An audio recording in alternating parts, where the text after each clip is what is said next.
आपण आज मानवी सांगडा व इंद्रिय याचा अभ्यास करणार आहे. बोन हाडे. हाडे हा एक कठोर अवयव आहे. कशिक रूपाच्या सांगड्यांना भाग असतो.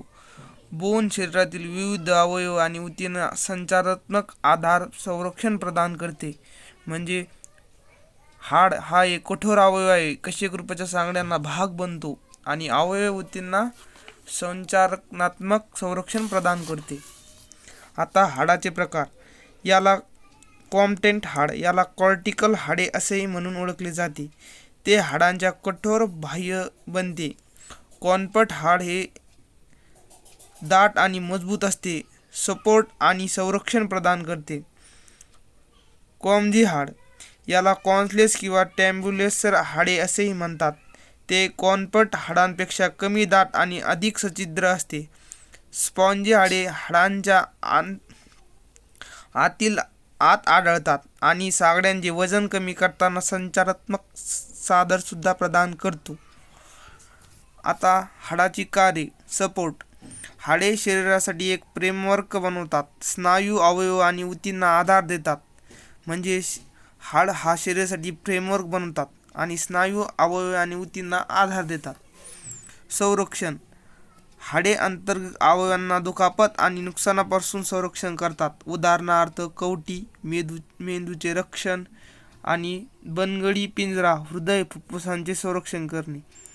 हालचाल. हाडे, स्नायू आणि साधे यांच्या संयोगाने हालचाल आणि हालचालींना परवानगी मिळते.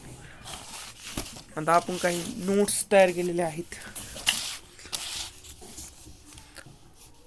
बोन, जो कठोर अवयव आणि कशिक रूपाच्या सांगड्यांना भाग पाडतो. हाड शरीरातील अवयव आणि ऊती संचारात्मक आधार संरक्षण प्रदान करते. हाडाचे प्रकार. कॉर्टिकल हाड म्हणून ओळखले जाते. हे हाडांचे बाह्य स्तर बनते.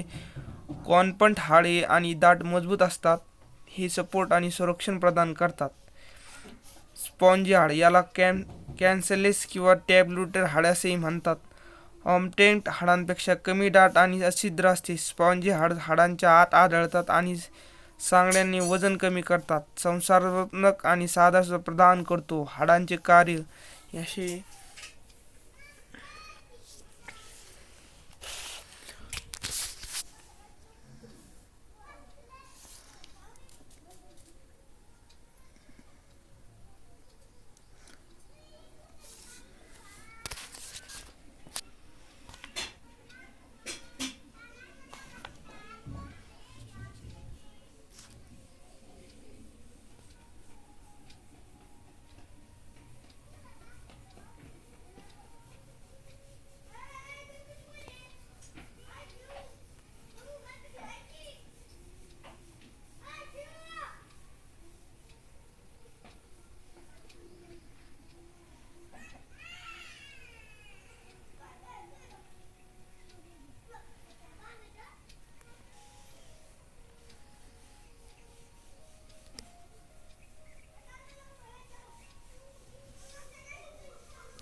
उद्याच्याला आपण खनिज साठवण, पेशी उत्पादन हे पाहणार आहोत.